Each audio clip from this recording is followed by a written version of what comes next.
The Uvalde school police chief is defending his decision to delay a confrontation with the Robb Elementary School gunman. Speaking to the Texas Tribune, Chief Pete Arredondo explained why he ran into the school without a radio and pushed back against claims he was in charge. He was the on-scene commander.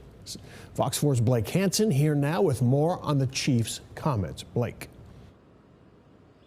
As Steve Arredondo says that he did not issue any orders, the Tribune says that he assumed that someone else was in charge. Once we're able to provide information to the families, we will do so. Short of his presence in the first news briefings and brief comments when confronted by a CNN crew last week, we've heard very little from Uvalde CISD Police Chief Pete Arredondo until now. Chief Arredondo told us that he felt he did everything in his power, knowing what he knew at the time, to keep the children and teachers safe and to end the shooting as quickly as possible. Texas Tribune journalists Zach Despart and James Barragan got the first interview with Arredondo. He's faced scrutiny over the police response to the May 24th shooting at Robb Elementary, which killed 19 students and 2 teachers. One of the reasons that Chief Arredondo wanted to talk with myself and my colleague James Barragan is to dispute how state police had characterized his conduct and his role during the shooting response. Arredondo is specifically refuting Texas Department of Public Safety leaders' characterization of him as the incident commander. DPS has said Arredondo made the call to stand down instead of rush in and challenge the shooter.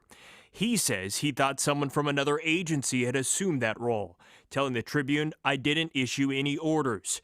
I called for assistance and asked for an extraction tool to open the door." Chief Arredondo was adamant that he did not consider himself to be the incident commander. Arredondo told the Tribune he was unaware of ongoing 911 calls from the classrooms because he didn't bring his radio, believing it would slow him down.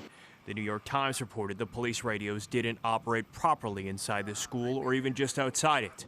The school district police department also does not carry master keys, which Arredondo said further delayed officers making entry. The police tactics experts we spoke with were most critical of the fact that as the school district police, neither Chief Arredondo nor his other officers on the scene had immediate access to keys that could open really any room of any school. Arredondo and his lawyer also disputed criticism of his cooperation with investigators. Last week, DPS said he hadn't responded to a request for a follow-up interview. The one caveat that he gave was he wants to make sure he can see the transcripts of what he has already told the state authorities before he gives more answers to them. And did he say why he wanted that transcript? He did not. The Uvalde school superintendent asked yesterday whether he still trusts Arredondo, would not comment. The school board declined to take action against Arredondo in a meeting last week. Steve. All right, Blake Hansen, thank you.